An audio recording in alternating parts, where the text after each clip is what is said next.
We'll move to the previous month's minutes. Are there any changes to the minutes?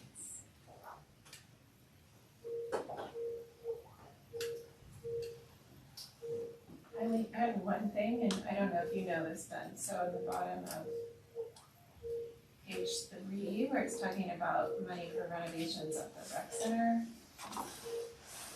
it says it would come from the recreation and impact dollars, but I don't think that's right. Is it? Yes. What's the context?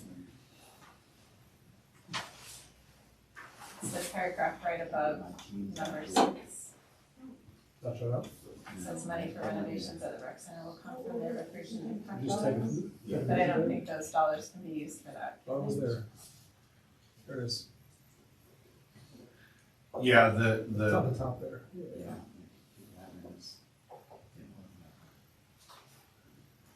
there has to be, it can't be those dollars directly as an update, that has to be new use for something new, so it'd have to be something else you would use those dollars towards, or something, other dollars. So I think it needs to say money for recreation renovations at the rec center. It would have to come from, I don't know, what. Or you could make it easier and just say recreation impact dollars cannot be used for renovations at the rec center, because they have to be used for new construction. That's the only thing I have. Anything else? Sorry. Yes, Stephanie? Hi, Stephanie. Okay. If not, is your, I was gonna let you know what, Stephanie wanted to be here tonight, she has some childcare issues, so she just wanted to be here, she'd be available for questions or anything else if we need to update, so she's just kinda hanging in the background. She looks great. so if there's no other amendments, I just need a motion to approve as amended, the minutes. I'll make that motion to approve as amended. Great. I'll second it. All right, all those in favor? Passes unanimously, thank you. Do we don't have any public invited to be heard? I'll keep my thoughts to myself then. Yeah. Before we move to old business, I just wanted to recognize that this is Dan's last meeting, at least for now, on the board, unless he least a chooses year, to right? re-up. But thanks, Dan. You were here when I started, and whether you knew it or not, I actually learned a lot from you about how to be an effective board member and how to represent and listen to your community and pay attention to all of the issues, and so I really appreciate that. Thanks. And all of your service. It's been fun. It's interesting that people come and go. It's a whole new group, so that's great. And I'm really disappointed that only two people, that there's an empty seat next term. That's really, the couple of times that I've had to apply, there was like a dozen people. I had to wait in line to get, it was like a pecking order, right? Really weird. Really weird. Well, you can help us recruit for next time around. Okay, we'll move on to old business, recommendations for Fox Meadows Park name. Steve, Stephanie? Yeah, so, you guys were given a list in your crab packet. Where are all the chairs going? There's less of a meeting. The public should be heard. I don't have any formal presentation. The criteria by which the ordinance is written is at the top of the spreadsheet. And, Steve, are these folks were all at meetings or online or any online, which way? yeah, Online, thank you. meetings online, and I did take recommendations that were for the last couple parts that we've received recommendations that didn't get selected because there are still valid suggestions from the city. Gotcha. So they may or may not be for this part, yes, part. Yes, this is a combination of, I try to keep the ones that were like, the ones I took from Nino Gallo, if it was about that farmer, I didn't include them because there's not really any Got it. point to do so. Okay. But the No, I ones trust that your were about judgment. people that were, say, killed in action that lived in Longmont, that's still a relevant possible choice, Okay. and so I added those to the list. Okay. It seemed like a long list because last month it sounded like the meetings we had were a smaller group of people. It's like, wow, that's a lot of folks. That's all three. Yeah, right. We did put it out on the city website, and through Stephanie's work with our communications team, we did a little like nudging, and so we got a bunch. Gotcha. Okay. Well, and certainly certain groups of people are probably telling their friends, hey, we want to get this one or that one, or, you know. I had one person said I should go and personally poll the whole neighborhood, which I wasn't. Can you clarify do you want a unanimous recommendation from the board, or what? I would what do you say need from us? we're looking for a recommendation to take to council when we take the master plan to council.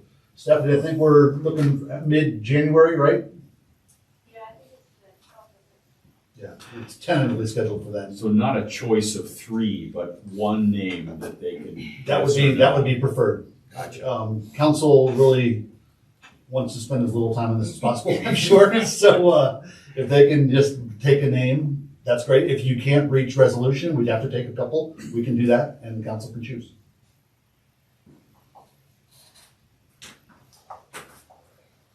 I personally would throw out Fox Meadows Park because I think it's been the working name. I think there was enough support for it.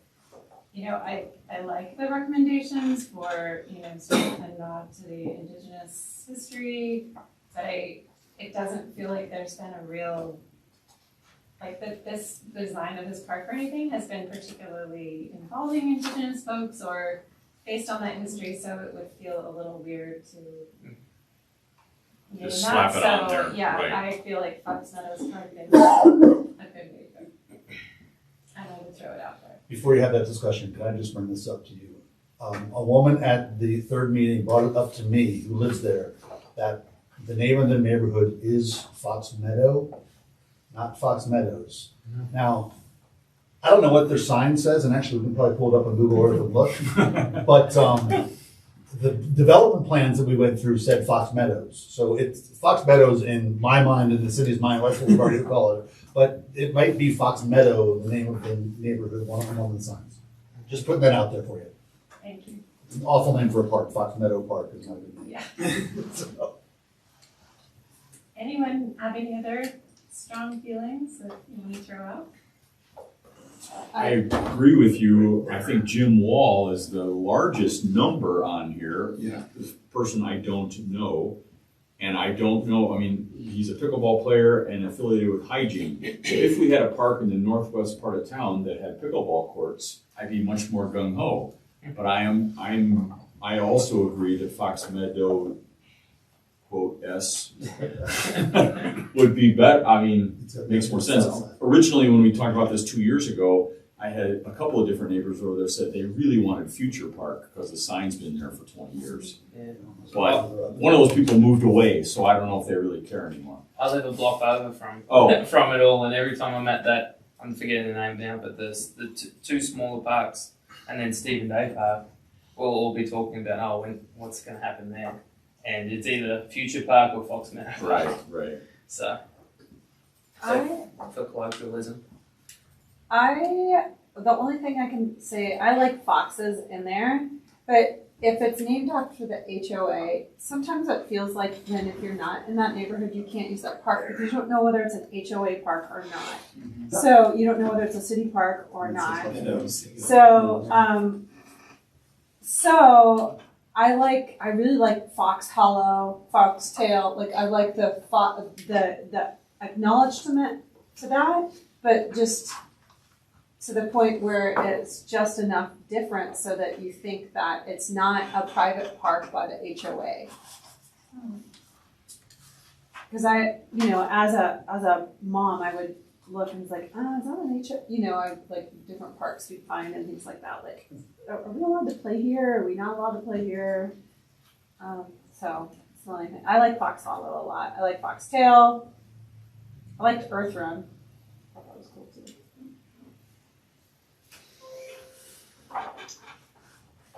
Other thoughts? I'll throw my idea. So I really like the idea of celebrating a impactful person in our community and using one of the names that were called out. I was really drawn to, probably pronouncing it wrong, former Mayor Leona Stoker Park? Stacker. Stacker, thank you. That seems like, reading the history there, I think something we want to celebrate. Obviously, this Jim Wall person, I also don't know who that is, but a lot of engagement on that, it seems as well. So that's kind of what I lean towards. The Fox Meadow piece, I think I agree with Aaron too, where it's like, is it part of the development? Like, I wouldn't know necessarily if I'm allowed to go there. That doesn't really help. It's also, it's descriptive, but it doesn't really do much for me. If there's an opportunity to celebrate someone or a leader in our community, we should take that opportunity. That's what I think. Other thoughts? My other one was that somebody said it looked like a hollow, that design. It does say, so when you name something according to what the design kind of looks like, that's what kind of it ends up being. Nobody calls it Left-Hand Park. You know what I mean? Like, nobody calls Kanemoto really in the neighborhood. They're like Pagoda Park or whatever, you know what I mean? So. Is it, the theme you guys decided was the nature play theme, right? Correct, Yeah. that was the name of the concept, yes. Yeah, so Fox definitely, goes with it.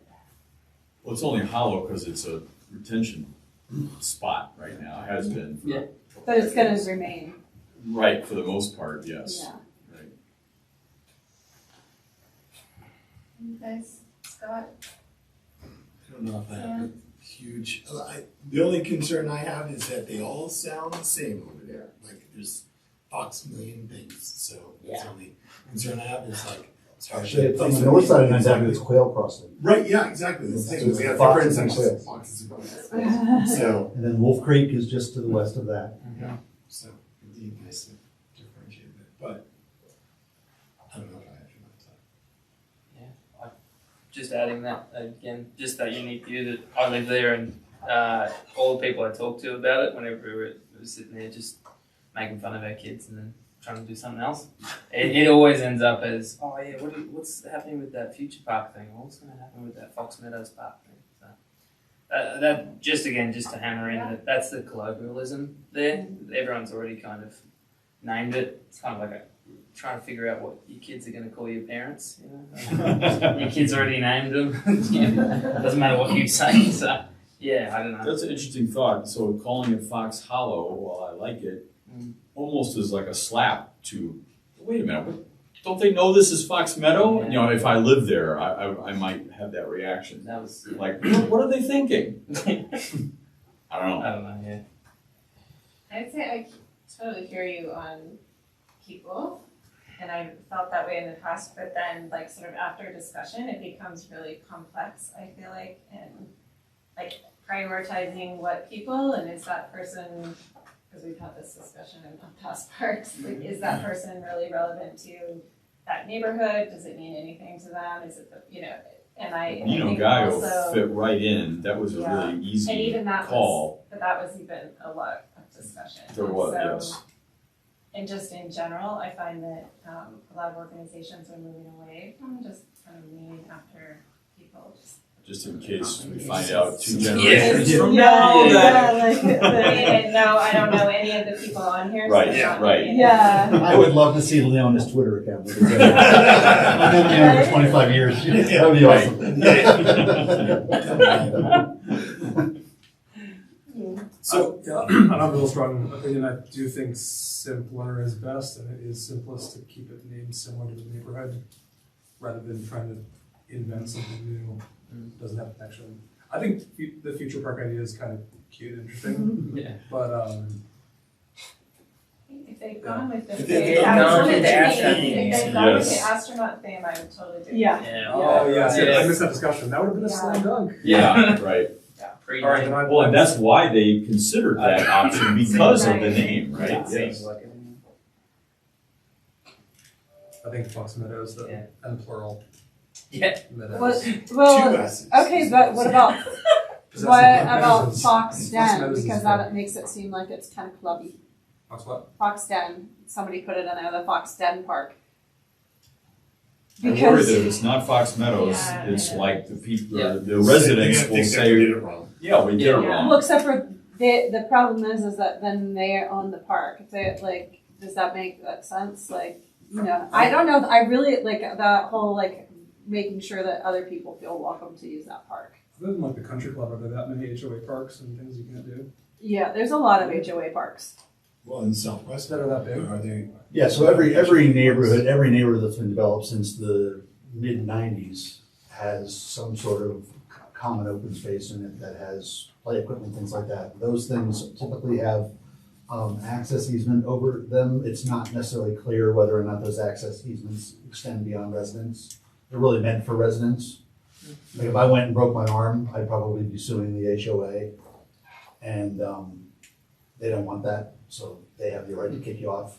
But this will be a public park. The one thing I can say to your concerns, Aaron, and they're good concerns, but is we would have a park sign that says the city park with the city branding and the city logo and that sort of stuff. And throughout the site, all the signage would be done to pull it in. So there is that, but I understand your concerns. That would help, yeah. And maybe you can make a real point not to use the font that the neighborhood park is in. Yeah, that's a good The idea. city's kind of standardized, you know, I'm picturing. Yeah. I don't get to choose font. The font is what the font's been selected. It's the city logo font. Yeah. There's no changing that. It was, that one.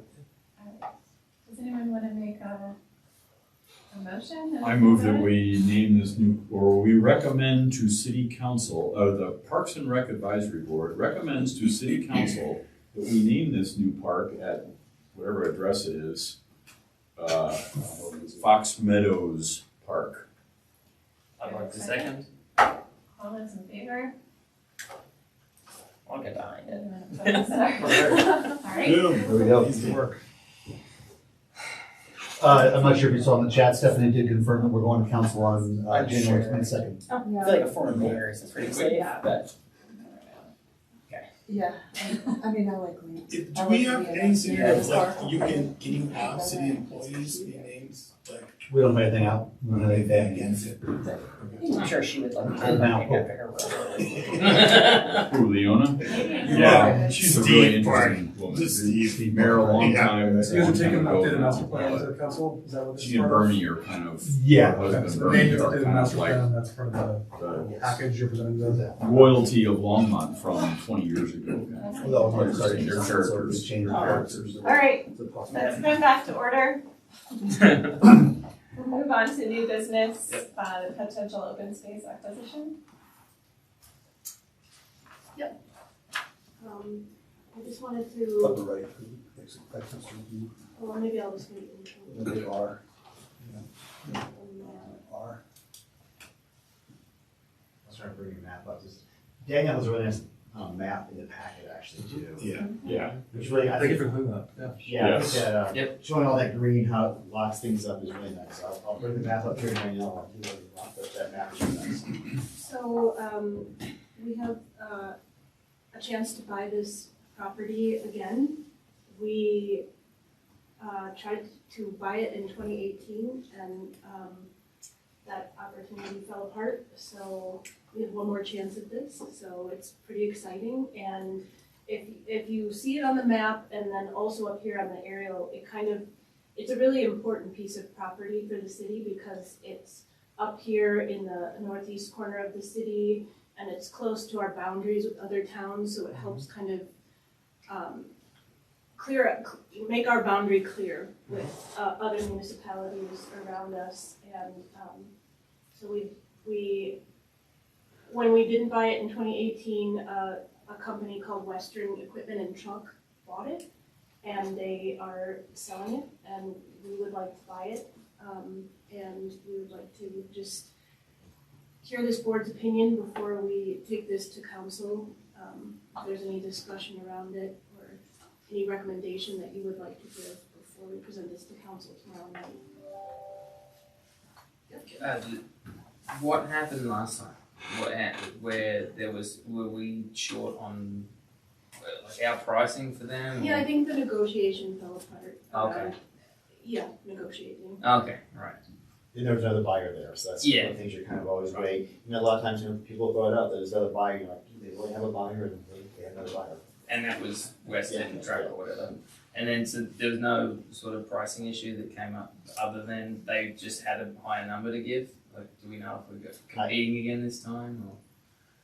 think we went too far down the road with negotiating, you know, which is, negotiating is negotiating, it's risky, and we were doing a partnership with Boulder County, and it was a little bit complicated. We were trying to cut out some acreage and, you know, do all of these things at once. And so since that time, the minerals have been retained by the family. The water has been sold to other buyers. So now it's just the land. And so we don't want to let this opportunity slip away again. There actually is another interested buyer. Mm-hmm.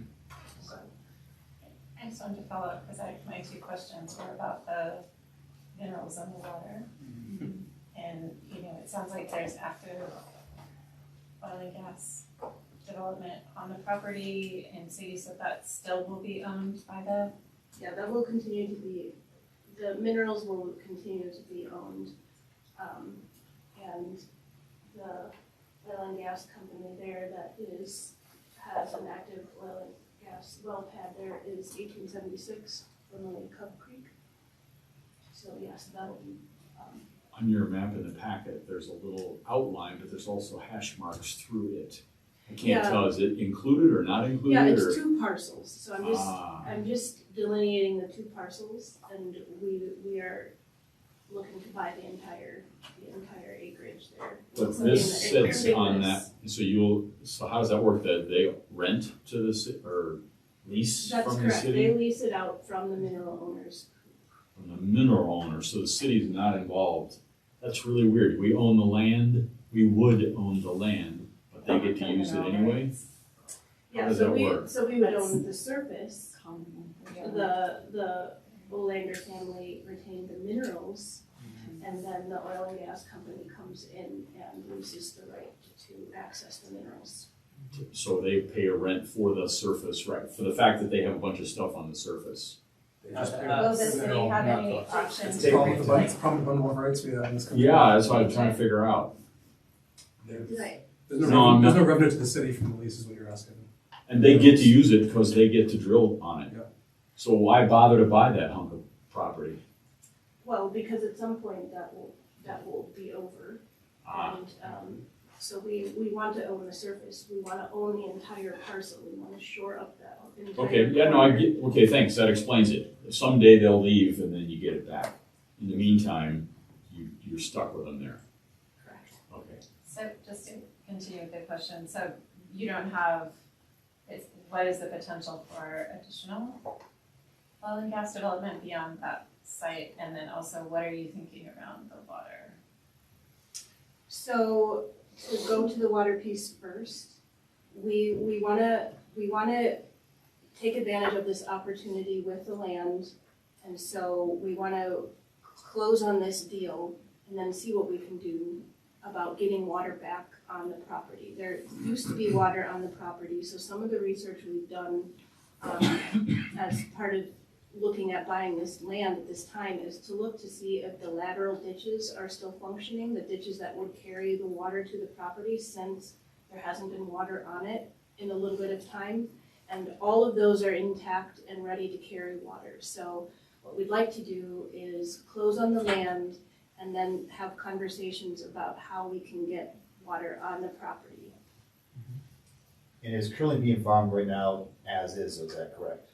It's currently being farmed as is, and the sooner we can get water back on the property, the better shape it'll be, and the longer water stays off, the harder it becomes for people who want to farm using water, just getting it back in shape. So that's a goal, but it would be a separate conversation started after we purchased the land, because the landscape has changed. We haven't got the ability to buy the water with the land at this time. And Danielle has a couple different paths we could go down as far as looking at water too. Right. I've initially spoken to Boulder County, and so I'd like to take up that conversation after this deal could go through, and then as well speaking internally to our own water resources department to see what are the possibilities for getting water back on the land. And then you asked another question. That was If there's potential for expanded oil and gas development. I mean, I can't say, but I don't think so. All the wells are in, that pad is developed. And there's an existing surface use agreement. There is an existing surface use agreement, and that is something also that we are going to continue to negotiate after we would buy the land. We have Jane Turner, our oil and gas specialist at the city, who has a relationship with 1876 and a contact there, and is speaking with them about negotiating some points on the surface use agreement to get it to be up to the standard that the city likes to see, and they're open to that. So those conversations would occur after we purchase the land, but have been started. So.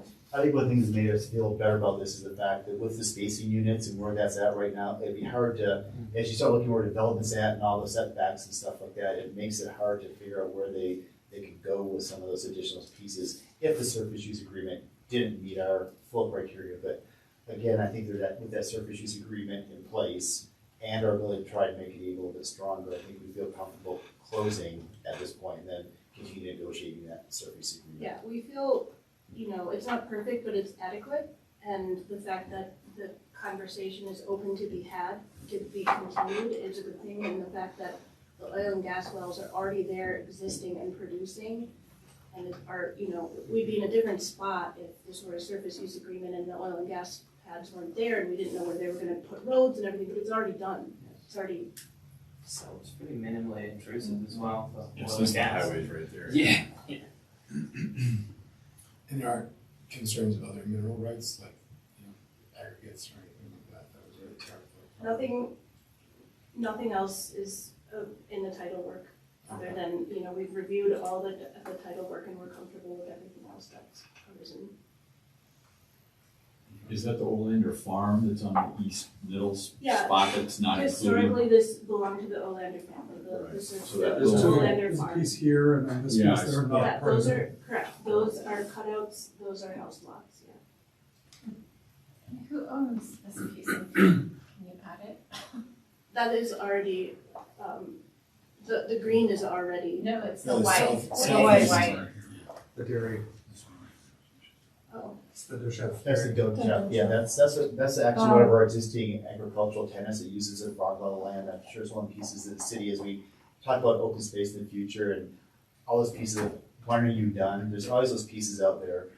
Goat chefs right now have at least another generation of farmers in their family, so I think we're always willing to work with them if we can do conservation easements, if at some point they want to give it up, those are the pieces that, at this point, is there anything else that we don't have a willing seller, but I think we always will be ready if those opportunities present themselves. I wanted to Just ask that about, last block. I know. Go all the way around the, Yeah. just wanna Yes. fill it in. You're not the only person that has noticed that. Or not. Yeah. Well, I wonder about But that. the Property goat chefs value. have seemed Right, like good stewards at least, so that's cool. yeah, they've been good tenants and they, that was I think one of my asks was, is there anything else nearby that would contribute to the Union Reservoir kind of transport, like a trail and master planning kind of process?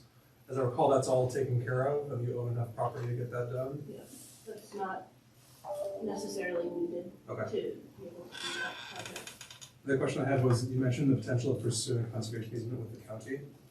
Are other properties in this area also under easement, or they're just They are, in fee? yes. Okay. Are all of them? I mean, you should assume they all are. And Apple's just ownership, I think. Some of them are, yes, they are for different purposes. A lot of them are under conservation easement for reservoir expansion in the future. So this would be a conservation easement to protect the open space and the agricultural values of the open space. So that's what I mean. And when you buy and work with the county on that, is there usually a fee exchange for that? Or do they pay for the easement? Well, I Oh, mean, for we'd have to example. have a conversation about it because we're talking about other things, we're talking about the water, but Right. often yes. we do reciprocal conservation easements too, where we've held them for them, they hold them for us as well. So, and we did have direction from former councils that they really didn't want to see us having conservation easements on the open space properties we purchased. It's best practice, yes. What I was gonna say is that, I'm not sure of the map that you're seeing, but the city owns a lot of land around Union Reservoir that's not open space. We own it as water properties. And so those properties don't have necessarily the same Yeah, it's the open protections. space. It's just open space owned. You don't know if there's an easement or not unless you do the title search. Yeah, well, even looking at that, that's not all, Some of those are water. some of those are water properties. That's a Capital adjacent. small O, small s, not capital O, capital S. Yeah, the purpose of this map is just Open to space, show you open space and the, parks. Yes. the hole in the puzzle. It's interesting that Boulder County wants to be involved, and this is clearly in Willard County. I think It's Boulder one between that County's, sentence. you know, if It's you look at, interesting. yeah, if you look at Boulder County, they've purchased properties in Jefferson County, Larimer County, Weld County, and a lot of times it's in partnership because if it's riparian corridors, if it's agricultural lands, those things don't really follow, Right. you know, geographical, political boundaries, so they're willing to participate in these that complete these sort of larger ecosystem or agricultural pieces as far as partnerships.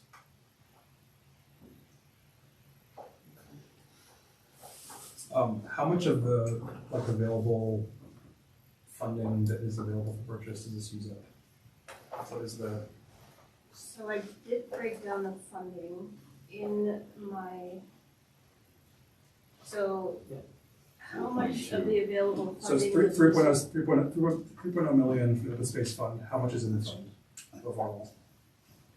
I guess that'll use it up for the time being, but then it'll be 2024 and then we'll put money in there. And oil and gas royalties will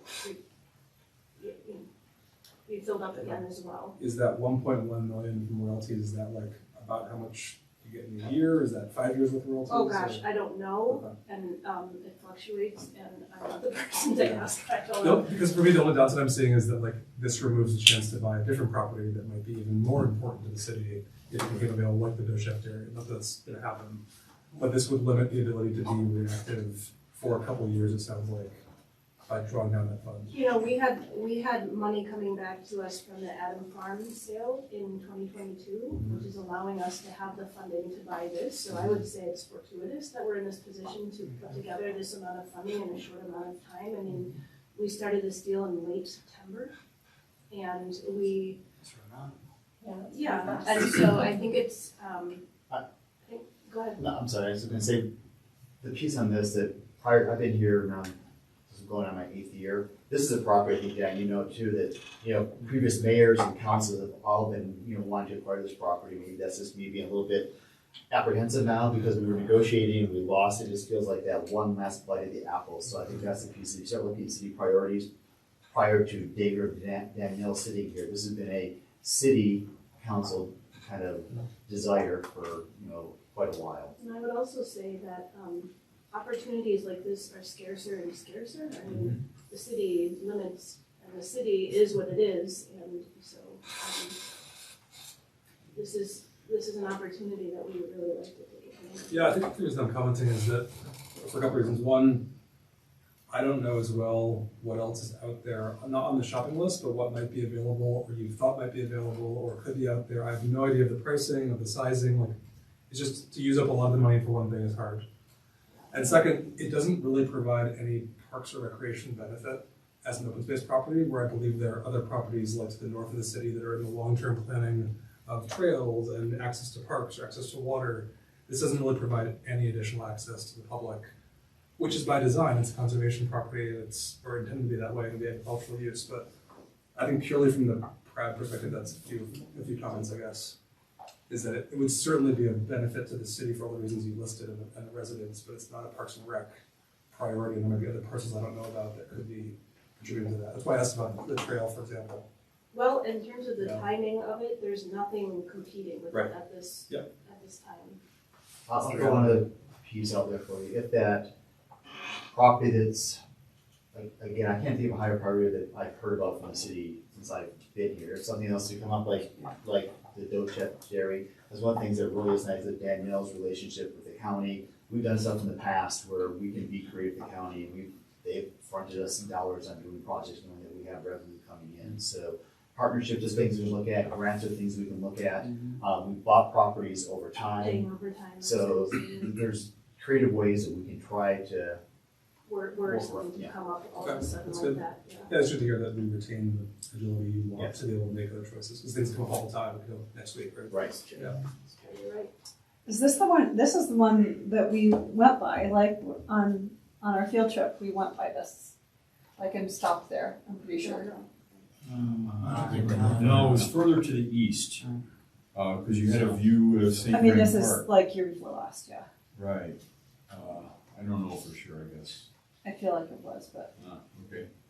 I don't know. There's like a hill there, Somewhere out there. and a Somewhere fence, in the area. there's a hill. Let's go back to that. I'd just like to, again, for this group again, be a Parks and Rec Advisory group, but we really do come with that open space piece. And that open space sort of spectrum of things that are really to make community buffers and riders, the agricultural piece, the scenic views. There's lots of pieces in there that really aren't that recreation piece. If it's wildlife corridor, which just has some edge effect too, but it really, I think, historically been more that community separator.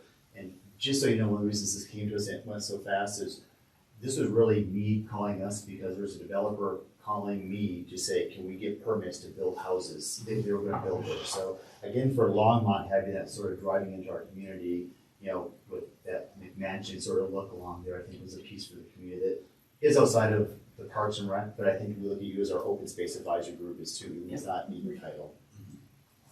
So does anyone want to make a motion to endorse this proposal? I move that PRAB recommend to City Council that we buy this property. Second that. All those in favor? Unanimous. Great. Hear me struggle to sound official. I'm like, PRAB. what? Like, I'll move. Like, I'm really. That's her PRAB, yeah. I'm That's like, good. that's It's about my $29 move that we, a night, that's pretty funny. Pricey right now. Yeah, and So much more than it was in 2018. I was gonna ask that. I know. too. I didn't, which is Without Yeah, the right. right, mineral exactly. or water And that's one of especially. the things that I'd like to go. Even without it. I come back to these boards, we talk about it sometimes, people ask how do we get an appraisal? Yeah. It's one of those hard things, you start looking at comps and stuff, you look at these assemblage pieces, there's really nothing else you can compare, we can buy another 150 acres out in Well County, someplace, but it doesn't do what this one does, so I think people know that assemblage piece has a value to it. Mhm. One, and my other piece sitting here, having watched pieces go away, in 10 years, when there's houses there, people are gonna care that you had spent an extra, X number of dollars and say, why didn't you buy this when you had the chance? For the future. I mean, yeah, like even just wildlife alone and bird corridors and, yeah, it's gonna be really. Okay, so our next item, when we planned for this meeting, I asked Jeff and David, and then Jeff passed it on to Ben, to just kind of share some reflections about the past year, and since we're kind of at the end of the calendar year, I thought it would be great to just be able to hear from them, what felt good to them, what were successes, maybe some challenges, and then, thought maybe we as board members could take a little bit of time to share the same. Nice. So I don't know which of you wants. You want me, I'll start, because I'm gonna push back on Paige a little bit, because I really do ask staff to put together sort of end of year reports, what kind of their accomplishments and achievements were. But a lot of times, that requires getting data in from the end of the year and pulling it together, so they have a little bit further out deadline, so they'll be coming probably the February meeting, because they'll won't have time to get done in January, but they'll pull together all their data. So I'd like to just kind of get that higher level piece of what I thought. I think this group probably more than anyone probably recognize what I'm saying. I think it really is councils and our leadership team to get additional staff to do our parks and trail development. Stephanie and the team that she's brought on. So having Stephanie come on as a manager, having 2 new people come on in that term position to help out Steve, and then the person that backfilled for Stephanie. That's pretty impressive to happen in 1 year, which then goes back into kind of something I'm hoping for coming up with the 8 and 5. So having that position in the Parks and Trail Design Group, Danielle in the open space piece. I think, again, you all got used to having Dan here, and Dan had a lot to do. And for Danielle to really start focusing on the open space piece is a huge benefit. And then she oversees the volunteer group and can oversee the person that's usually placing. So that capacity has been great. That also put the position in Jim Kirk's piece, which was the ecosystem manager. So Danielle can look at open space management plans, and then Jim can come implement it. So you're not having one person that is always down the rabbit hole of trying to do the strategic planning, but also doing the tactical pieces of how you're doing it. So I think it gives us a lot better look at how we look at opportunities, look at budgeting, look at future management of open space properties. Other thing that's maybe not as much of an accomplishment as at least a starting piece, because that's also for your time for me. So we were really looking at starting strategic planning for the for this Park and Natural Resources group, and again have a great team to do that, which really gives us a great opportunity to look what we're going to be doing in the future. Another piece, I went down a little bit of a rabbit hole, but I just don't think enough people understand it, and you'll see it when staff shows up to talk about their groups. But our forest management at Button Rock has just been super impressive. We've got significant amounts of grants from the state, county, and federal level to really protect our watershed up around Button Rock, and we've done an amazing job doing that. We just got to notice today we got some more grants coming up this coming year, so we got an additional, I think right now we're over $300,000 we've already got put towards forest management up there. And then for me, that again, that ability for us to have that capacity to respond to more of the public needs sooner this past year, that we've been able to take on projects that we would have had to just say no to because we do not have the capacity. So for me, that's it. Really was that capacity. Maybe that's what it is. That capacity building piece that really took, I think, people like you that recognize it, councils and others to really give us that ability. And then goals for next year, aspiration, having that capacity would really be the completion, start to see this come online with the 8 and 5 projects, which we're going to see, several new parks open up next year, which I think is super exciting. Having a new senior ranger out on our greenways, which will allow, again, more capacity at Button Rock and Union. We'll have a new park supervisor, which will be able to help us with that maintenance and ongoing work within our parks. I've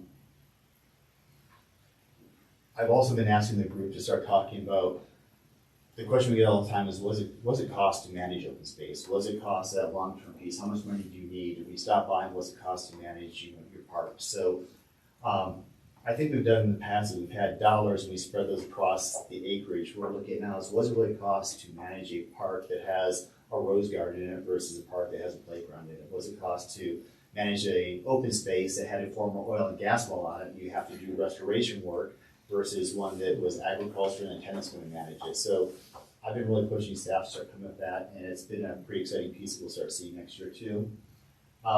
Equity and inclusion, I think is a piece that we start looking at a strategic plan building into that. That goes back, and you'll hear it again. I don't want to steal the thunder, but like the kids in nature and the growing partnerships we're doing is exciting. Sustainability really being built into all of our master plans and all the things we're working on. For me personally, and I think Danielle sitting next to me, is the increased opportunity for volunteer capacity within our organization is something that I'm really looking forward to. And then even these little pieces where it may not be a trail, right through something or given the scenic vistas, but we have a lot of our opportunities coming for regional trails and using the open space program to help facilitate some of those regional trail opportunities, which I think would be a huge benefit for our community overall. Does that work for you at a high level? Perfect, yes, thank you. There's a lot there, and there's a lot of great people going to be doing a lot of great work for you guys, so I'm super excited about it. Yep, no, that's exactly what I was hoping for. You have your separate?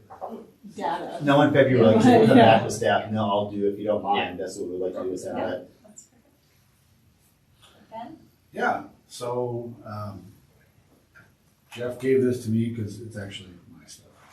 It's just fine. It's all folks that work for me.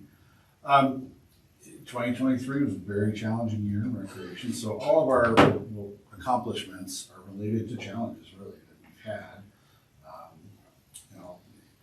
I had one down, and then when David talked about staffing, getting staffed this year was a huge challenge, and we became fully staffed.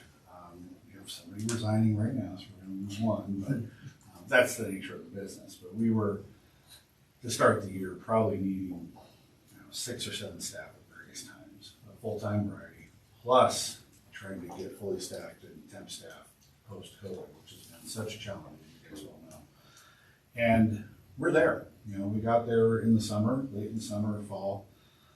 We did a reorg related to that.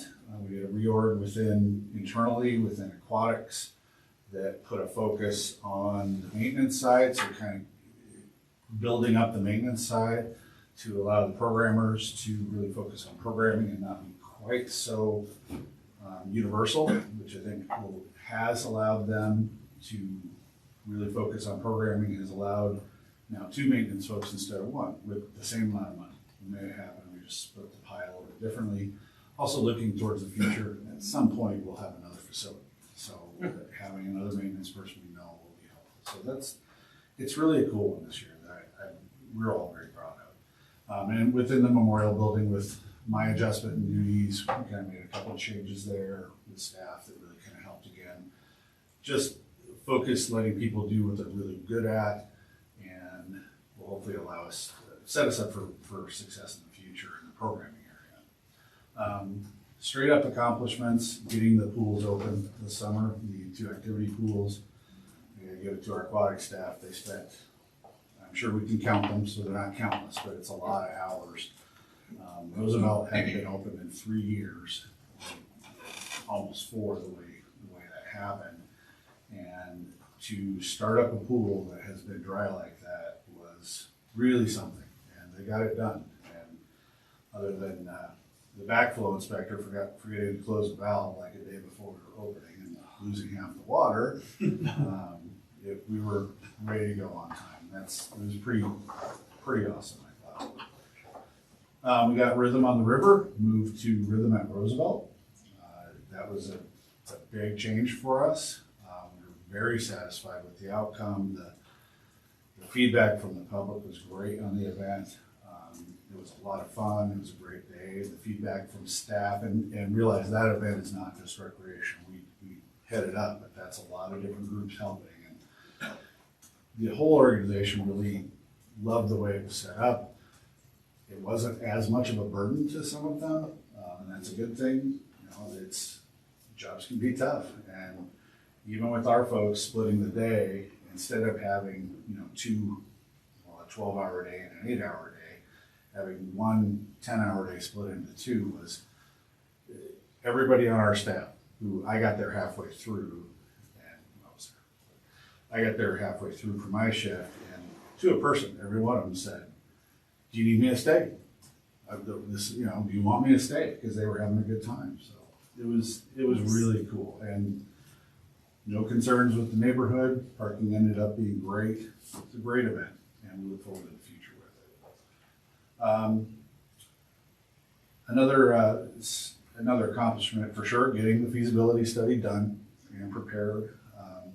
Related to that, we certainly want to thank council and everybody here involved for helping to get us on the ballot. We weren't successful, but I think we learned some things.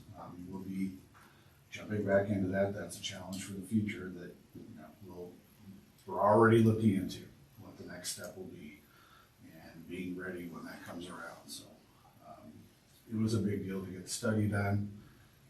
I hope we're able to utilize that information when it comes around again with maybe a little bit of update. Didn't win, but that's okay. We'll be back again. We got a new therapeutic recreation coordinator started this year. It was a huge deal for us. Something I and Michelle Wade at Senior Services fought for a couple of years, and it was the first time recreation since Jeff has been there, well before me, that we were ever given a position, in this case half of a position, without having the supporting revenues. So that meant a lot to us to get that, because it's so important to the community. The programming for special needs is so important, and something we just couldn't get far enough into because we just couldn't commit the staff. Now to have somebody who, this is what her job is, she loves it, she's a professional in that, really exciting. And she's doing some great work, and we're already growing, so very fun. Talked about the reorganization,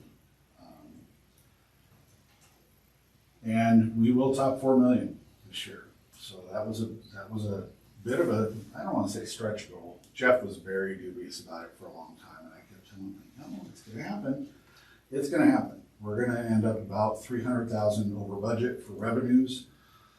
Expenses are another story for another day.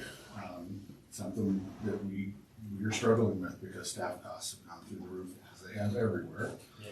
But revenues have been on the move, and we're doing well, and that's a good thing. So, looking forward, we're working on master plan right now, programming master plan. So we'll be back with you guys in February, well, between January and March, giving you some updates where we're at with that, looking for some feedback. So that's exciting getting into next year. And I can tell you that we've got a really excited staff going forward, really good groups that now that we've got our really experienced folks, we've got a lot of fresh, new, younger people that have new outlook, come from different experiences, excited for the future. So there you go. And I can keep talking for another hour. Yeah, no, that's great. That's awesome. Thank you guys. I really do appreciate you taking time to put that information together Are there and any share with questions? us. Does anyone from the board have anything, any reflections on things that felt like accomplishments from the year? I took a few notes as I was thinking about it, as I listened carefully, of course. I had to look back. This is the end of my first year. I started in January. I couldn't remember when it was because it feels like it's been a long time. But I was thinking I've learned so much about how much time and energy it takes to get things done in the Parks and Rec area and how much effort that is, but also amazingly how the city gets those things done to start that challenge. I think we have a really good view into that I only had 1% of the view of that as just a member of the public, and so this is a chance to appreciate that and share that with my friends and neighborhood acquaintances. Both of you guys mentioned the increase in staff support. I think it's really noticeable in the meetings we've had this year, just going from you covering everything to having a rotating cast of people cover everything, or Steve had answer every question for a while, and I know that was a big effort, so that's been great. I most liked about the trails work coming in the future. As well as just hearing, I think, some of the plans the city has for future areas of investment that may be 25 years away, but are out there. I also didn't really understand that and appreciate the thought that goes into it. I'm especially excited about both East and West Greenway extensions, and the double access to St. Vrain State Park from Union too is like a really unique thing for that part of the city. And I just think the breadth of access, the Greenway is already amazing, and it's like doubly amazing to think of it being longer. I think it's a unique thing that I knew about not living here, but when I moved here, it was part of the draw. I also want to say the last thing was maybe two more things. One, I feel like the city has really good instincts and responsiveness to unexpected things. Like the open space is a good example, right? Like acting quickly on that. But even the YMCA proposal, right? Out of left field, totally challenging, random new thing that was kind of dumped on you. The response to those things seems to always be very genuine and very intentional. And in my opinion, the right kind of response. And so I appreciate that, the response is not, well, that sounds complicated. We have enough going on. We can't deal with that. It's like, let's mobilize people and make it happen, which is not how every municipality reacts to those things. And the last thing, I just got for Ben, the rec booklet that comes in the mail, and I went through the entire thing when I was having coffee the other day, and it's just amazing the breadth of offerings and type of things that are in the rec program for every different resident in the city. For me with all the kids, for my mom was visiting as an outside, visitor, for exercise things, and just there's so much more the more you go into there, and just keep finding more things. And that's like a lot of effort for sometimes only one class. That's one day in there. It takes time to do that, but it would be easy to do a simpler version of that, and it's really impressive. So I really appreciate that.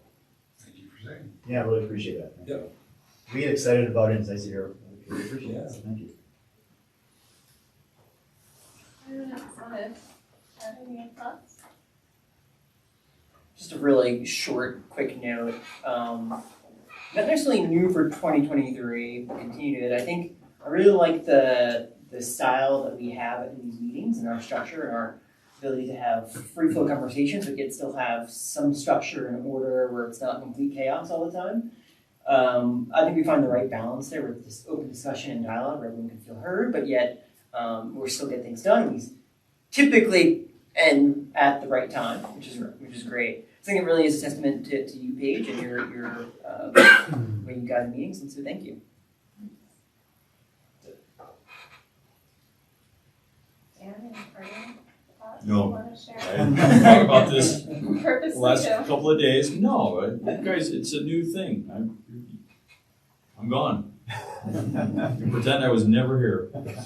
Unless a year from now I show up again. I'm still haven't figured out. Jenny never left that. Well, you can plan for it because my seat will be up. So Right, I'll well, be, we're there gonna you make, go. hopefully there'll be 16 people applying. Right. This is just an odd year. Mhm. You guys just elbowed them out.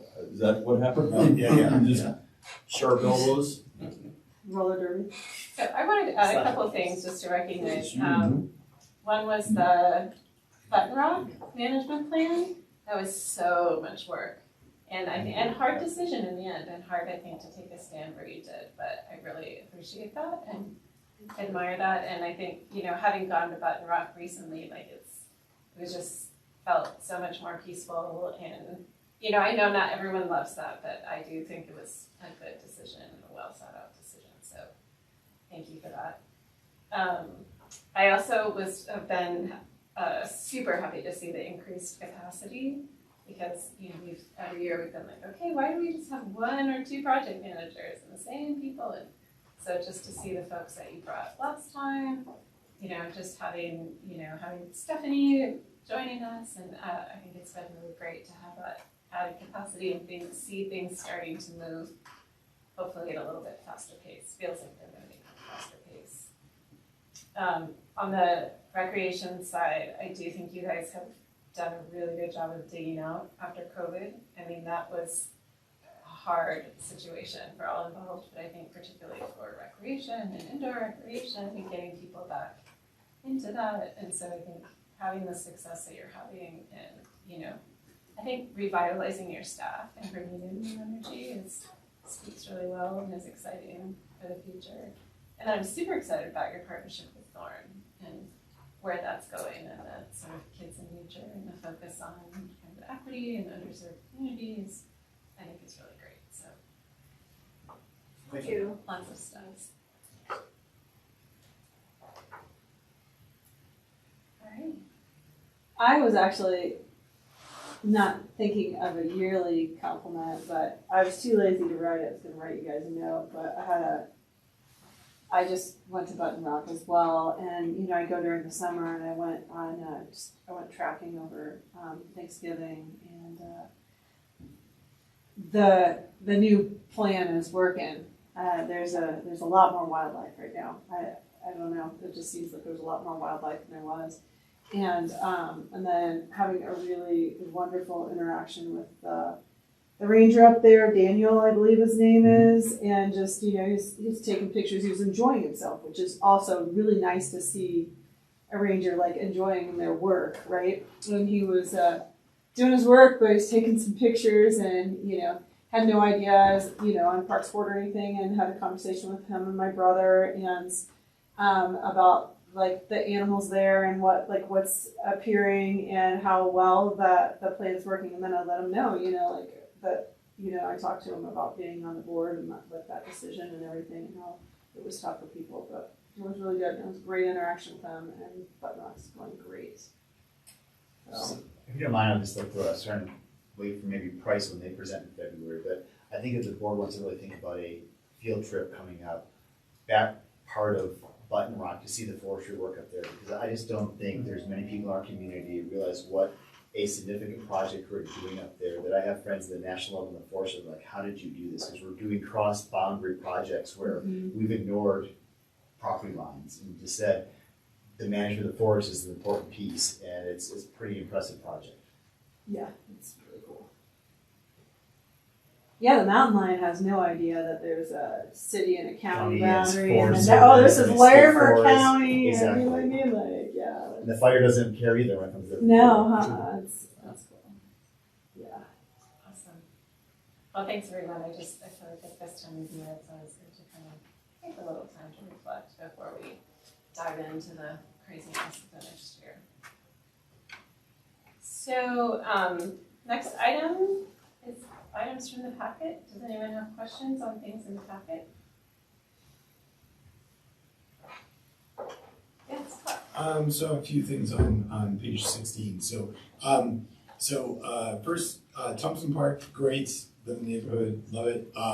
The question is, taunting with Thompson Park in July 4th activities. It's already come up about 5 times in the last week for Stephanie, you ready for these? Yeah, I couldn't quite hear, you have a question next time. I'm sorry? I couldn't quite hear what you were saying other than Thompson Park. Yeah, it was Thompson Park and July 4th celebration. People are like, I was so excited to, like, Thompson Park's getting a renewal, but is that going to impact July 4th activities in the park? I would assume so, since the schedule seems. I would guess it would, because that's ideal, construction time.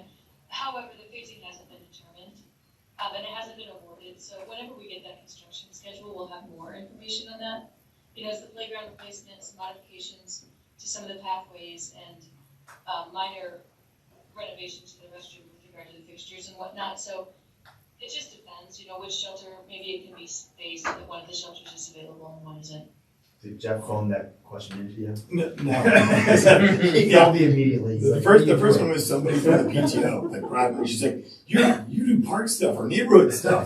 What's the deal with Telegram? I'm like, I don't know, but just. The day after we convinced Symphony to not try to go to Roosevelt and stay at Thompson, we got that call. Right. So Nice. we are working with them on alternative. Okay, all right. Yeah, people will be upset no matter what. Right, so.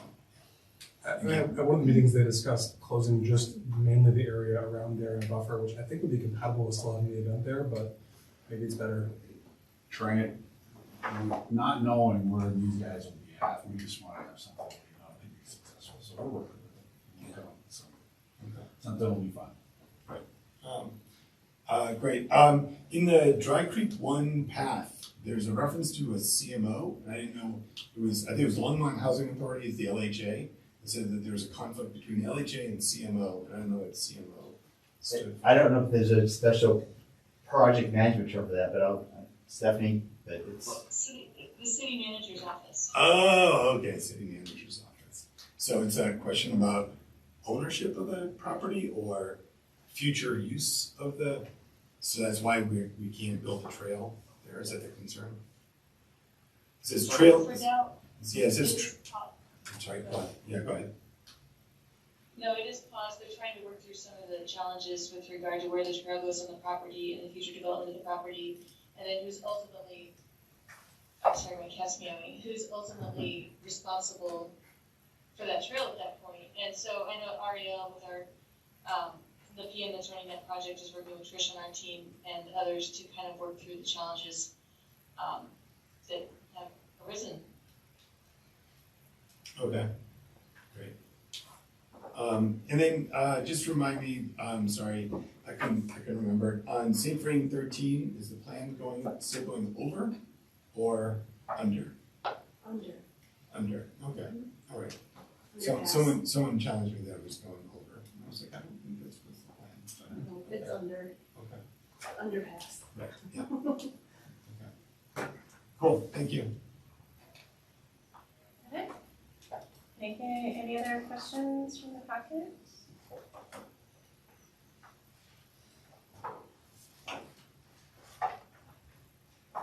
No?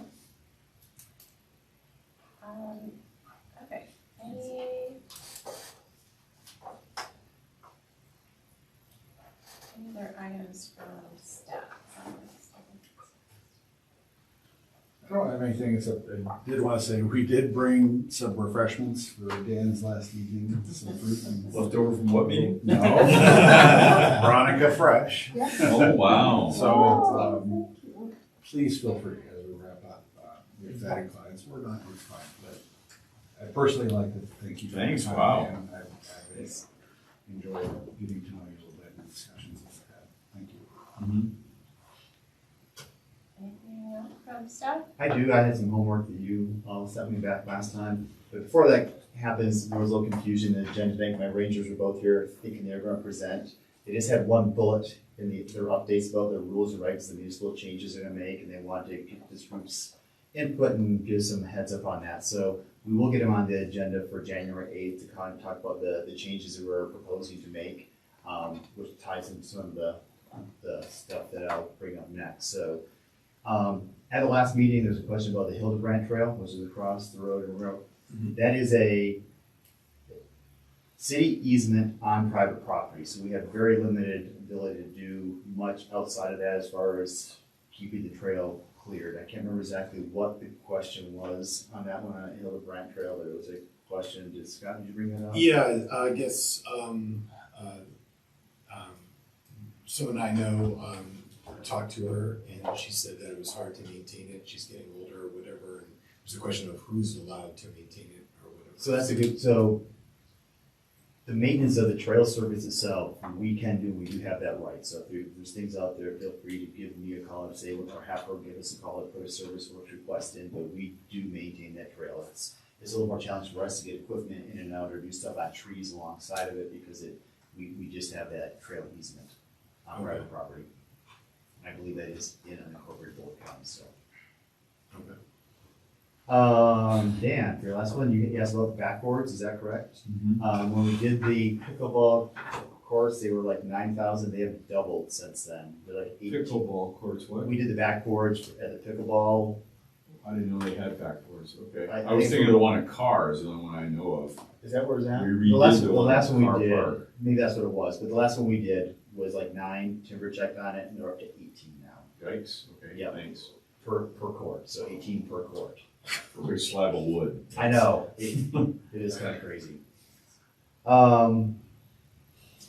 Going to that rules and regs piece, this is something that will not be in this rules and regs update, but it'll be something we look at more long-term. It really is the e-bike rules and regs, and it's something that, again, I think there's lots of pieces with e-bikes that I would say that my personal philosophy has changed on that as far as, equity and some of the other pieces, especially talk about now trails potentially go from I-25 to Lions in the future. How you incorporate those. So we'll be working on that, and it'll be something that hopefully we incorporate this group in that conversation too. Court lights for the timers on tennis courts. It may be in daily savings time, but they are on timers and they go from 5 a.m. to 5 p.m. or 10 p.m.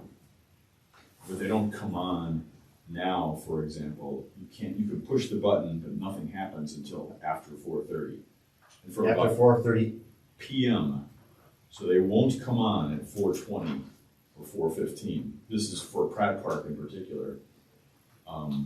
And so it gets pretty dim. The sun goes down at 4:08 or something. It goes behind the mountain. Yes, so that's what it is. I'm sorry, I was reading this. It is, they're supposed to be able to push the button and come on from 5 p.m. to 5 or It's to 10 better p.m. than 5 p.m. It is. Now it's 4:30 right now. Right, so So that's, that's great. that's what's 4:15 be even better, but it's a tricky thing. Yeah. I mean, I understand. It almost needs a darkness sensor instead of a timer, but I don't know what's possible. Like the Right. streetlights are, right? Yeah. And nothing has to happen unless somebody pushes a button, but at least it's enabled when it gets to a certain threshold Yeah. of darkness. Yeah, I'm sorry, I just understood, but that, now I do know that. So it's that gap between when you push it at 5 p.m. and it'll come on. That's what I've been Correct. told. Is that it's getting dark. It gets dark Right, before yeah, 5, exactly. and like I say, I don't know. I think at Quail it's also 4:30 right now, Yeah. which is almost fine and will be in a month. Right. We're on the downstream Exactly. swing, and we'll be back up again in 3 or 4 Sunset weeks. was 2 days ago. So. Is that what it was? Okay.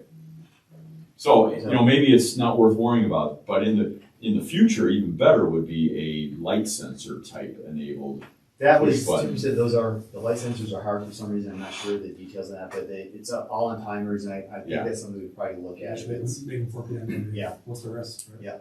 Yeah, I don't know. I mean, we'd have to pay electric bill, but nobody cares if they're on. If it's bright, Right. nobody notices. But we're paying electricity. Yep, I think that's a great. Nobody would press the button until. That's true. You needed it. That's true. I don't You're say right. this Is for the your numbers Quill pay. one a button press one too? Pardon? Is the Quill one also button press? Yes. I'll go by there and I swear there's nobody playing Well, and it's it'll be interesting. In all right. Quail, you push the button and they go on and they stay on until you push the button again. At every other park, that's you why. have to re-push the button every 15 minutes. Every 15 Or if you don't, it turns off and there's like a 10-minute regeneration period because of the mercury That's vapor in the lights. office. So you have to know what not to do or do correctly. Wow. Well, I would say nobody's playing at 9 p.m. in December, so you Right. probably move it forward an hour. Yeah. Yes. You play, you know, it gets really cold by like 6, 5:30. I mean, you I'd be can impressed. hardly feel your Yes. hands. Oh, we play today. I mean, it's. That's why I no, see there's the some light, group that's why I that's see come those out. lights on though, Because is they that stay at they quite need to have, until- they need to turn off at like, no, 15 minutes is ridiculous. They'll go half hour or something. I mean, it's like my office. Like, I'm like, no, I'm working. Yeah, right, I'm dance around. working. Yeah, So thank you, Val. We'll clarify the timber now. okay. The next piece was, I kind of committed without Daniela Taylor that we'd be happy to do updates on the Kids in Nature, Nature Everywhere program as we hit kind of milestones. So Daniela, do you want to talk about that commitment? Taylor will be coming in February to give lots of details about everything that's being planned for 2024 and just the details of both those programs. Okay, And that's then- great. Yeah, I just make sure to remind her to please involve the board whenever there's an opportunity for the board to provide feedback on Yeah, that, you know, that's the visioning and like what you're thinking about. Absolutely, and we're at a great time, perfect timing for all of that right now, so. So she'll be here at the beginning of the year, she'll be putting more detail in her written updates as well. And then the last one was, I did get with Adriana, who was the stepdaughter of former Wharton Park, which is now Nino Park, which is actually Nino Gallo Park. So Okay, it's not her, Gaia? no, she says not a Okay. rooster. It's the closest I could get is, you know, being a plant community or treat the gall is the way she says gallo. So Okay. he's from Argentina. It was a very Italian area, and it was a piece that they kind of struggled with people like wanting to put that either way, but it's Gallo. And she said if they ever name it, she'd like to actually have somebody put it there to help people with pronunciation of that. Oh, good. Wow. Yeah. Or a button you can press that. Or but Yeah. Not Gallo. Gallo, yep. Great. So For I think that was my full Yeah, thank you. I appreciate homework it, list. for sure. And then, again, those pieces I don't think a lot of people really understand is that our open space program with the agricultural piece, there's a lot of stuff on local food, and that's gonna be challenging just because of the way markets are and everything else and pricing and where things grow most efficiently. But Boulder County and Longmont now with Montgomery Farm property, which is on 66 and Conline Road, that long property that's up there that will be a future park at some point. It's farmed by Dave Asbury, who is the largest organic farmer in the state. And he has Full Circle Farms, he does farm stands, he sells the whole foods, does Rocky Mountain Pumpkin Ranch. So we just renewed the lease with him, so he'll be continuing to farm that property up until we decide to do a community park at that point. There are still 46, 48 acres, I think, in the southern portion of that have to stay in either ag or natural areas. They cannot be part of the park. So he has said that he would like to continue farming that even after the park goes in, and he's looking at doing a center pivot down on that property for water conservation as well. So, and we're taking up his lease renewal to city council tomorrow night. There's that. I can pass it around if you want, but I just wanted to mention, you know, agricultural lease management and renewals are something that the open space program does, and this is one that we're taking to council tomorrow night. We'll see how it turns out. What's the timeline for a citywide or a regional park, or whatever you just called it? I mean, is that 5 years, 15 years? You know, if you look at what we have, like in the 8 and 5, we have, 8 parks in the next 5 years. Our CIP plans are basically for, 5 years. So it's not on the 5-year plan. So then we'll be going to, you have sisters out there, there's Right. a lot of stuff out there still. So, those are things I do think getting input from community is important. But Stephanie is really starting to look at, as things get completed, where does the next project as a project manager go and how's that work? Other pieces that we have, 2 of those positions are termed at about 5 years, so there may be some slowing down at that point as well. So not within the next 5 years? It's not within 5, it's not on any Right. 5-year CIP. Okay. That was one of the sites proposed for recreation. Yes, right. Yeah. Those are future. But within the next 5 years, we are trying to work with a lot of our agricultural tenants on the infrastructure and to support them getting center pivots and things. So those are the types of projects that. Oh, instead of the ditch stuff? Open space. Ah, Yeah. okay. Any other items from staff? Or we move I have one response to the e-bike thing. Mhm. I wasn't here last week when it was brought up, but in my other work with the county, we had a really good study session several years ago to just kind of like introduced a lot of different perspectives on e-bikes from transportation and mobility. And it was really helpful to have like a chance to talk about it without some kind of decision being proposed. So if we could have a chance to do that, it'd be a And recommendation. I think, transportation brought up last meeting that our new council member was on transportation. I think it's a conversation, they probably had more conversations about it than we have. So I think making sure that the city's alignment on this is something we're trying to meet all those overarching goals. So I think there's definitely a lot of time to have some of those good conversations. A big part of that for the county was that the municipalities all had their own rules at that time, so it was really confusing to know what could be done, especially the trails that cross county and municipal boundaries. So it'd be good to note, I guess, just how that's evolved outside of the city to know where we might end up kind of Yeah. aligning to the rest of the county. So just so you know, one of my previous positions, I was the lead ranger for Boulder County. It was one of the pieces for me that you want to set people up for success. So if they leave on their e-bike with their dog on a leash and they start hitting different property ownerships and the dog is allowed, but the bike is not, and exactly, and the dog is allowed. So yes, all those pieces, equestrians, all those pieces, I think that, sometimes we start talking about these regional trails, how do you make it so successful for the user? So I think we definitely want to talk about it. That's great. Don't take away my e-bike. Any items from the board? So Ben, 2 Saturdays in a row, Centennial Pool didn't open on time. Did you hear about this? The Saturday after Thanksgiving, there was some kind of chlorine alarm. Yeah. So it didn't open. And the next Saturday, something else, I didn't go that I day. think it was 2 different mechanical. In any case, you need to document this. Centennial Pool is dying. Or how, well. We are documenting. Okay, I mean, we need to. Publicly. Yes, we discussed this, the failure of it. I mean, I think a lot of the swimmers are like, yeah, the pool, they'll just keep fixing the pool.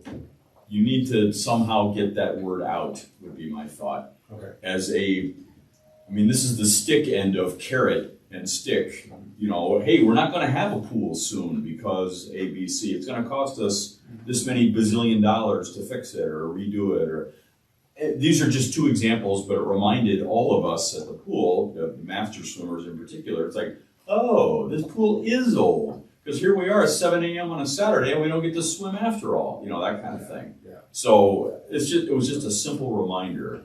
So, for 4 years from now, when we try this again or whatever it is, Yeah, we do have Sarah on a log.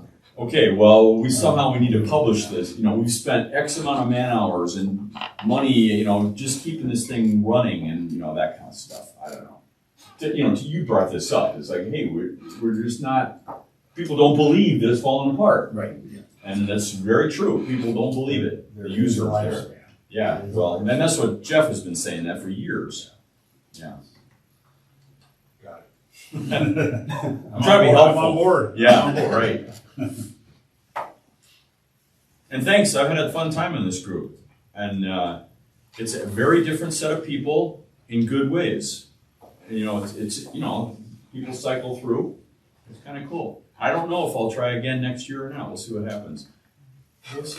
Oh gosh, I can't think of his name. He did 2 spans. Oh, yeah, he was here when I started. Right. Oh, shoot. That's embarrassing. He was really good at He was wordsmithing. super good. Yes, wordsmithing particularly. Steve would remember.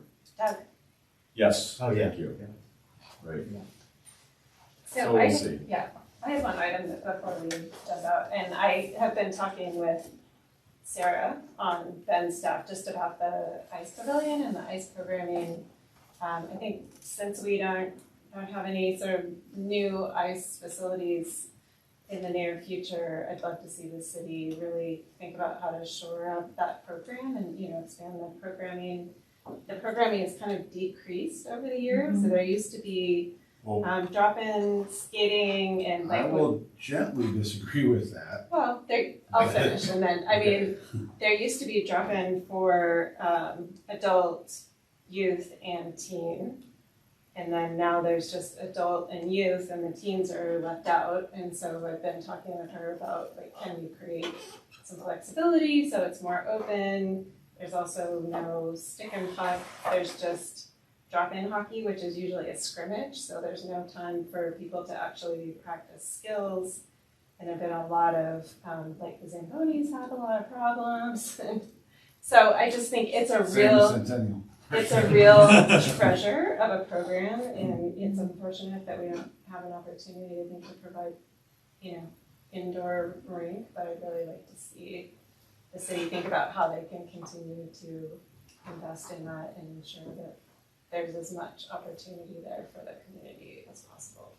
And Sarah has been super responsive, and I know they're trying to be flexible, but I think there's a few small changes would be really helpful in terms of the programming. I will disagree that stuff has decreased. We are maximizing the entire length of time that we can for that facility. That hasn't. And programming changes. It changes over the year. That's the nature of our business. So we're loving to hear different perspectives and new perspectives, and we will continue to look at opportunities to make those tweaks and make those changes. But it's a facility we do maximize. We want to maximize as much as possible. And like all of our facilities, it's how do we serve as many people as possible with the limited amount of resources we have. And it doesn't fit everybody every time, but we try to fit as many as we possibly can in that. And so we'll keep making adjustments, looking at changes. So I've talked to Sarah, and she's like, yeah, I think looking at opportunities based on some of your input. So really do appreciate that. And yeah, it's another one, a lot like Centennial, that the Zamboni is limited lifespan. The day before Thanksgiving, what I'll call steering strut broke. And so we were searching, the staff did an amazing job physically tracking down the guy we go to who happened to be at his shop, even though they weren't open, and found him. And he came out Thanksgiving morning, got it welded so that we can be open the next day. And we had a plan to do it by hand, half open, half closed. But yeah, the facility is, it's aging. The Zamboni, the chiller, which I know you guys know well. I mean, it's $1 million right there. And that's another plan we gotta come up with now. Is something, what do we do with that going forward? Are we gonna invest in it for what it is? It's unique. Is there a chance for the Y proposal to come back in any form by itself? I don't have an answer to that now. It sounded like there was when Jeff talked about it to me. The Y has asked, what it would take to do a special election. So I'm assuming that is part of their question. Is that possible? Is that an option? A special election? I'm sure, right? Yeah, it's a cost as far as the biggest thing. You have to fill the cost, and the city would have to. Yeah, they think strongly people would have voted for their thing by itself, which is they're helping to fund a bit of a study on that to survey voters. I don't think that's true. I think people patently voted everything down. So I don't think that was going to be the thing, but I think they need to see the numbers here from people and figure it out. So the YMCA they're not going away necessarily. I thought that they were like, we get one chance of this in Longmont, and otherwise we're leaving. I've never heard that. No. They are still interested. So yeah. I mean, just think about facing these persistent problems with Centennial and the Ice Pavilion, and it's like. There's lack of opportunity of other facilities that they own to do the same thing, and I think there's, let's say, ambitious people who want to accelerate their career in the Y, that this helps as well as helps the community as a whole. So, And their facility has the same problem as Centennial. and their facility has other problems, yeah. So it's there's some things that go on there of setting up for success. So it's interesting. Interesting. Any other items from the board? I know some mowing, a lot of mowing on the trail, along the trail. And that's, I get it, because we haven't had a fire, it's a fire ecology and you can't have fire along the trail, along left hand.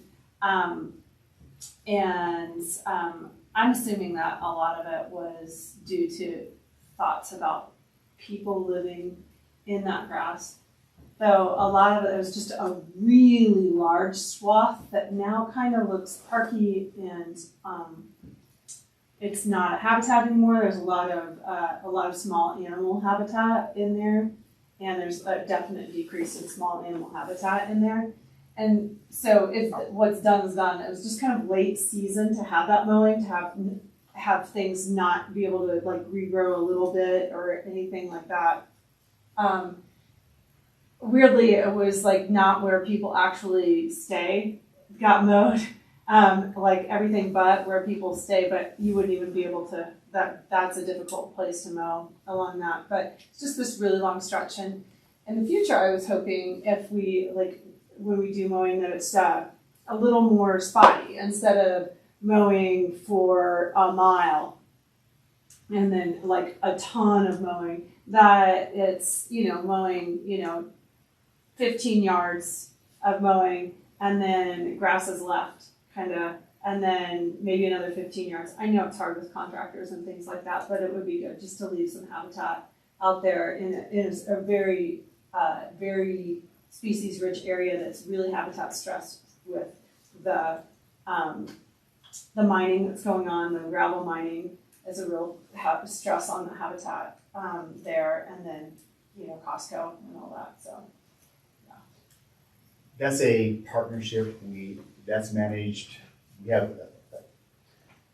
an obligation to deliver water. So Left Hand, actually like everything else in our city, carries water for water rights. So we have an obligation to keep these clean and moving for that. We have to have access for that. We have public safety needs as far as people camping down there and having fires. We have environmental issues. So we have a very collaborative team that's going out there saying, what can we do to, one group would like to keep all the habitat and do nothing. One would like to say, if you mow it all down, we can drive by and see what's happening there and be okay. And others like, if we slick it all down, water conveys really easily. So what you're seeing is really a result of a very deliberative conversation on different groups working on how you address multiple city challenges in a place that doesn't have one really good solution. So I'll carry that forward, but what you're saying is really what we're doing. We're sitting down with multiple groups and saying, what do we need to do to achieve these different objectives? And maybe the new ranger, instead of being a drive-by ranger, can be a mounted ranger with a little bit of slower going, like me, because I'm a pretty flippin' slow runner anymore. Our rangers are down there all the time. They're talking to the people. Yeah. It really is that constant vigilance. So, we have police officers have other things to do. For them to be able to drive by and see things and get down there is a partnership with them too. But the rangers are down in there trying to figure out where the best places are to contact people, give them service they need, or try to get them moved out. And again, just talk about habitat. Having humans and human feces and human waste and litter and trash and garbage and fires is really not great habitat. Oh no, it's not. I get it. Yeah, I mean, I'm in it. Right. I get that. It's not great either. But just there's certain areas that weren't human habitat, and they're mown now. And I think it was just because it was easier to do that, and it just losing habitat that we don't need to.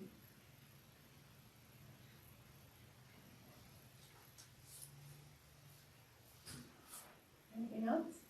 I have another question about habitat, but I'll ask you. If there's no other items. I move to adjourn. Yeah, I was just gonna say. I'll second. All those in favor?